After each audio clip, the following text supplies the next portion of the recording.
Halo teman-teman semua, balik lagi di channel ini. Kali ini saya akan membahas sebuah film yang berjudul My Last Love. Film ini dibintangi oleh Jung Ji-Ru, Jeon Mi-sun, Kwon So-hyun, Yang Hok-seok, Lee Ye-won, Jung So-young. Dalam film ini, kita akan diperkenalkan oleh seorang ayah yang dengan susah payah mencukupi kehidupan keluarganya. Namun siapa sangka, ia terkejut bahwa keluarganya selama ini tidak bisa melihatnya. Agar kita tidak salah menilai, mari kita saksikan alur cerita film ini. Awal film, kita akan diperlihatkan pada sebuah keluarga yang memiliki 3 anak. Namun rupanya, sosok ayah, yakni Bong Yong, didapati oleh istrinya, yakni Yeon, bahwa ia selalu pulang larut malam di tengah keadaan mabuk. Tidak hanya di situ, rupanya anak gadisnya yang bernama Nim juga didapati selalu pulang larut malam. Dalam hal ini, banyak kekacauan yang terjadi di keluarganya. Diketahui bahwa ayahnya bekerja di kontraktor, yang mana atasannya selalu memintanya untuk berfoya-foya pada malam harinya. Hal inilah yang menjadi penyebab utama kenapa dia bisa pulang larut malam. Tidak lama dari itu, anak perempuannya tidak sengaja menelponnya dan mendengar bahwa ia akan melakukan konsernya kembali. Di tempat lain, bahwa Yong bertemu dengan atasannya dan meminta untuk tidak lagi melakukannya. Akan tetapi, dia dipaksa untuk terus melakukan tindakan yang tidak baik, yang mana untuk menutupi kesalahan-kesalahan para atasannya. Sedangkan di waktu malam hari, ia melakukan pertunjukan di jalanan. Begitu pula dengan Yong, dia bernyanyi dengan judul yang sama dengan anaknya waktu itu. Akhirnya, Yong pulang dengan keadaan mabuk. Dia pun berusaha untuk masuk secara diam-diam. Akan tetapi, istrinya sudah menunggunya di kamar. Karena kesal dengan perilakunya, dia pun menyuruh suaminya untuk tidur di luar. Pagi harinya, keluarga itu terbangun dengan suara alarm dari HP. Nim terbangun dari tidurnya dan memasuki kamar adiknya dan melihat barang-barangnya ada di kamarnya. Hal itu membuatnya marah. Begitu pula dengan ayahnya yang memiliki masalah pencernaan akibat selalu meminum alkohol. Sesampainya di kantor, saat hendak infeksi, ia terlihat sangat pucat. Untungnya, temannya tahu dan menyuruhnya untuk beristirahat sejenak di kantor. Sampai pada akhirnya, ia terbangun karena ada sebuah telepon dari Jung. Ia hendak minta tolong kepadanya untuk mengantarkan pulang anaknya. Tapi tiba-tiba, ternyata di situ dilihat oleh anak cowoknya. Ia pun langsung berbicara kepada ibunya untuk memberitahunya. Akan tetapi, dia menahannya agar tidak terjadi kesalahpahaman. Sampai pada akhirnya, dia pun pulang dan memergoki oleh istrinya yang sedang menjahit.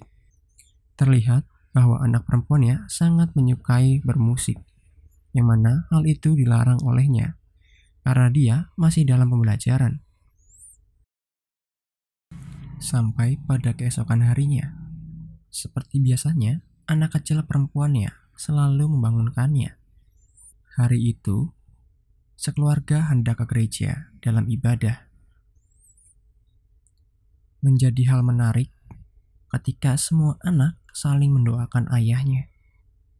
Karena dirasa ayahnya tidak datang, sampai pada akhirnya istrinya pun mengirimkan pesan ayat untuk dibaca oleh ayahnya. Tidak datang ke gereja, ternyata dia sedang makan bersama dengan temannya. Yang mana hal itu dan terjadi lagi, bahwa perutnya kembali sakit. Tidak hanya sampai di situ, kesakitannya terus dirasakan ketika dia sampai di rumah, sampai mengganggu waktu tidurnya. Tepat pagi harinya, Dia memberanikan diri untuk ke dokter dan melakukan pemeriksaan. Ternyata dokter menemukan ada hal yang mengejutkan baginya, bahwa dia mengalami penyakit kanker usus. Dia pun tidak percaya begitu saja. Ia pun pergi begitu saja setelah mengetahui hal tersebut. Antara percaya dan tidak percaya, dia mencoba menelaah dengan sendirinya.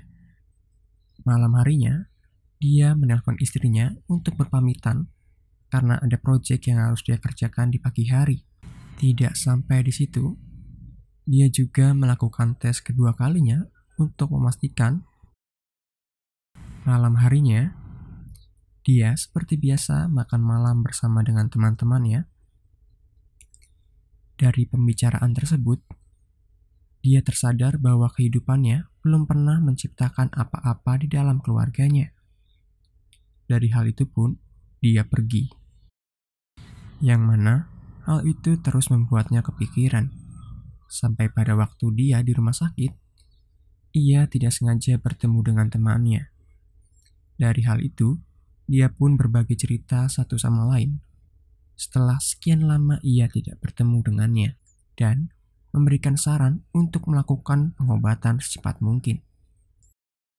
Ketika di tempat kerja, dia hendak mengundurkan diri, akan tetapi temannya datang untuk menunjukkan bahwa anaknya sedang berada dalam pentas di pinggir jalan, yang mana hal itu dianggapnya sebagai pengemis pinggiran. Malam harinya, ia menunggu anaknya untuk pulang. Ketika dia pulang, dia pun langsung memarahinya sambil membentaknya, dan mengambil gitarnya lalu menghancurkannya di depannya begitu saja. Dari sini, kita bisa melihat bahwa pentingnya saling memahami dan komunikasi antara keluarga. Di sisi lain, ia terus kepikiran atas omongan dari temannya, yang mana hal itu terus terbawanya dalam kehidupan sehari-hari, bahkan sampai tidur sekalipun. Masalah pun muncul kembali, bahwa atasannya terus mengajaknya untuk berminum minuman jahat, yang mana dia sadar bahwa minuman tersebut bisa membuatnya semakin parah. Tidak lama dari itu, dia dikejutkan dengan sebuah kecelakaan di tempat kerjanya. Scan berpindah. Ketika sedang asik makan bersama dengan bocilnya, tidak lama dari itu, Joe datang menghampiri kamar Min dan memintanya untuk mengecilkan volume musiknya. Dari hal itu, mengundang percekcokan di antara mereka. Tanpa disangka, Yong mengalami kesakitan yang begitu sakit sampai terlihat begitu banyak berkeringat. Di tempat kerja, dia melihat bahwa para bawahannya sedang bertemu dengan petinggi di kantor. Bukan tanpa sebab dia datang karena ada kecelakaan yang telah terjadi di proyeknya. Siapa sangka bahwa kesalahan kecil itu semua dilimpahkan kepadanya. Secara dia adalah bos muda yang hendak mengambil alih semua warisan ayahnya dan tidak mau ada kesalahan kecil apapun yang berdampak pada ahli warisnya. Seperti perbincangan dengan istrinya, bahwa kedua anak kembarnya akan berulang tahun dan merayakannya di sebuah tempat makan milik adiknya. Dia pun mencoba untuk mendatanginya, akan tetapi penyakitnya kambuh di jalan, yang mana hal itu membuatnya sedikit telat. Karena dirasa sudah telat dan tidak enak untuk merayakannya, dia pun pergi begitu saja dan menghampiri gereja. Dalam keheningan itu, dia berbicara di depan altar sambil meluapkan emosinya yang selama ini dia telah bekerja bersusah payah. Namun, dia tidak dapat menghasilkan yang dia inginkan. Terutama, dia memohon untuk penyakitnya, dan dia takut akan meninggalkan keluarganya sedini mungkin. Yang mana hal itu dilihat oleh pastor setempat. Keesokan harinya, dia menempatkan kadonya yang dia sudah beli di kamar anaknya masing-masing. Akan tetapi, kado yang diberikannya disepelekan oleh anak-anaknya. Daripada hal itu, atas kejadian yang baru saja menimpanya, dia pun langsung menghampiri suami dari adiknya agar bisa bekerja di sebuah toko mebel. yang baru diketahui bahwa dia mengambil pekerjaan ini karena dia bisa sewaktu-waktu di-cut. Sampai pada akhirnya, karena dia sudah tidak tahan lagi sampai putus asa, dia menceritakan semua yang terjadi selama ini. Dan alangkah terkejutnya bahwa suami dari adiknya mendengar informasi tersebut. Di tempat lain, Nim berusaha bekerja di tempat bibinya agar dia bisa mengumpulkan uang, yang mana uang tersebut untuk dibelikannya gitar kembali. Sedangkan di malam harinya, dalam keadaan dilema, dia hendak memberitahunya kepada istrinya. Sampai keesokan paginya, dengan pakaian yang rapi, dia mengunjungi studio foto. Yang lain dan tidak bukan, dia hendak berfoto untuk yang terakhir kalinya. Tidak sampai di situ, perlahan-lahan keluarganya mulai mencurigakan kesehatan dari ayahnya. Dengan kesehatan yang semakin kritis, yang sebagaimana kepala keluarga mulai sadar dan membuka pikirannya untuk mendukung anak-anaknya. Ketika sedang bekerja, penyakit muncul kembali. Kali ini dia tidak bisa menahannya sama sekali. Sampai pada seketika, bos dari pemilik mebel tersebut menyadari bahwa kesehatan Yong mulai memburuk dan membawanya ke rumah sakit. Di tempat lain, istrinya mendapati telepon dari bos mebel tersebut. Dia pun membeberkan semua informasi terkait suaminya. Saat itu pun, ia pun langsung bergegas pulang dan mendapati suaminya sudah tergeletak di lantai. Dari situ, istrinya mulai menegurnya atas semua tindakan yang selama ini. Kabar kurang mengenakan ini disampaikannya juga kepada adiknya, yang mana hal itu menjadi berita terburuk yang pernah dia dengar selama hidup di dunia ini. Sesampainya di malam hari, satu persatu anaknya mulai datang, di mana hal itu ditunggu oleh ayahnya. Puncak terjadi ketika anak cowok satu-satunya datang dan memperlihatkan sebuah anak yang digandengnya. Yang lebih parahnya lagi, anaknya menyuruh ayahnya untuk pergi dari rumah ini. Tidak tinggal diam, ibunya melarang untuk berhenti berbicara yang tidak-tidak. Alhasil, Joe pergi dari rumah malam itu, yang mana hal itu disusul oleh ibunya. Dari pembicaraan tersebut, ibunya memberitahunya bahwa ayahnya sekarang sedang mengalami sakit berat. Sementara itu, di rumah, bocil kecilnya memberitahu bahwa Nim memiliki bakat dalam seni. Di luar itu, ibunya menyuruh anaknya untuk bisa kerjasama dalam kesembuhan ayahnya. Saat hendak tidur, ternyata istrinya telah mengetahui semua seluk-beluk dari suaminya yang selama ini dia tidak pernah ceritakan. Sedangkan anak cowoknya mencari tahu tentang penyakit ayahnya.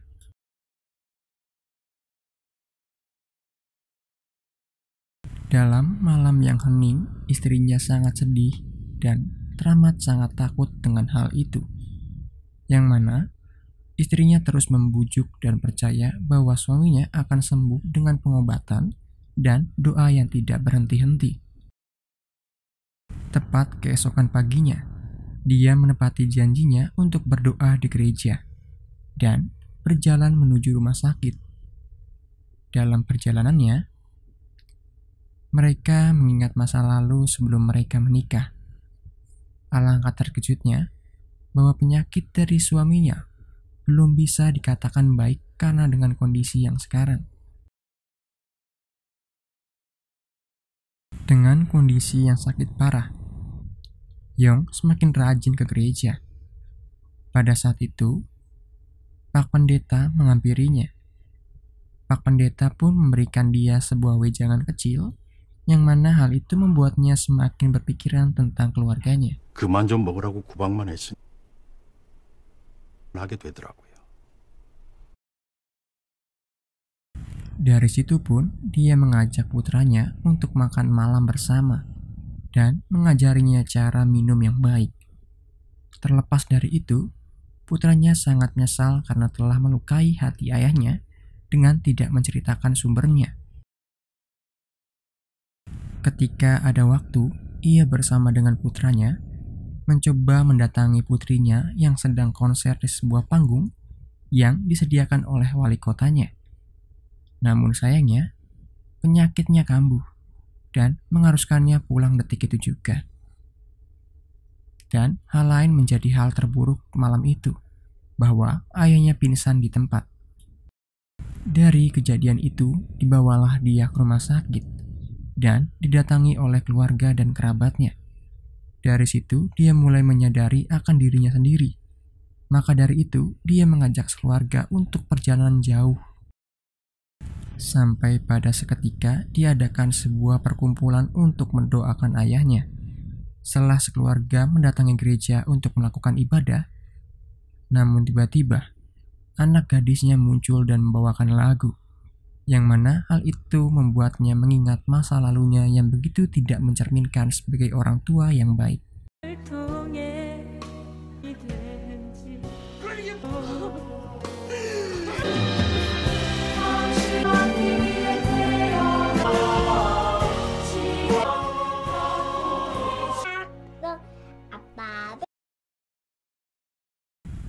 Pada saat itu, Yong menepati janjinya yang sudah lama dia lupakan, yakni memberikan niat sebuah toko agar hobi istrinya bisa ditempatkan di tempat yang baik. Di tempat lain, bahwa Nim mendapatkan kesempatan untuk menjemput adik kecilnya dan mengajaknya untuk rumah bibinya, yang mana di rumah bibinya sudah ada ayahnya, ibunya yang sudah menyiapkan makanan sebelumnya.